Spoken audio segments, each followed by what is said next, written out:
And the overwhelming majority of the countries of the world are gathering once more at the United Nations General Assembly to urge the United States to end the blockade it has imposed on Cuba for more than 60 years.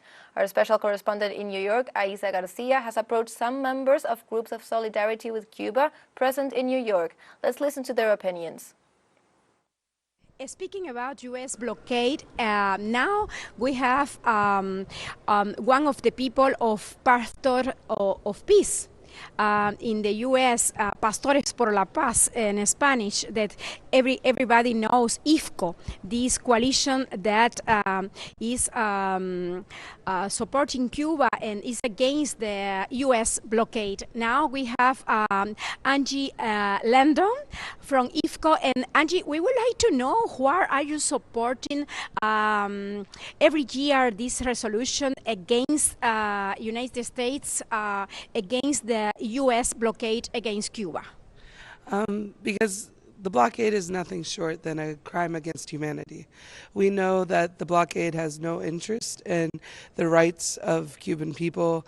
The claim by Biden that we are through sanctions and through all of these punishments somehow trying to provide for the Cuban people is really just a way for the U.S. to continue its imperialist neocolonial project to try to claim dominion over Cuba and to stop Cuba from having its right to self-determination.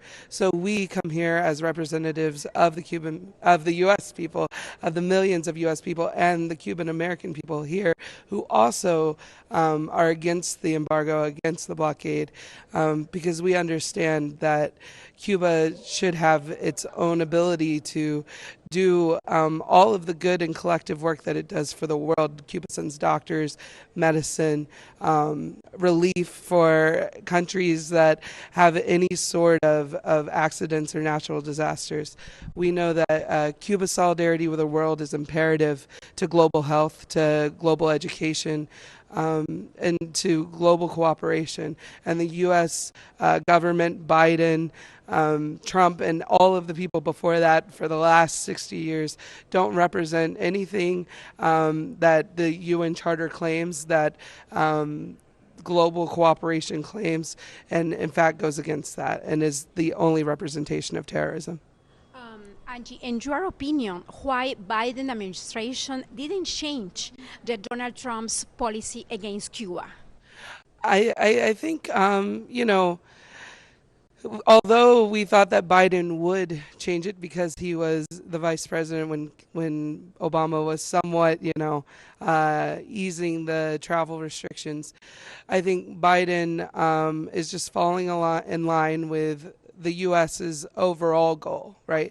They like to make us believe that Democrats and Republicans are operating on opposite ends when really they are only there representing the 1% of this country and have no actual desire to listen to the voices of the people of the U.S. or the voices of the countries from all around the world that have been echoing the same fight against the blockade for the last 31 years.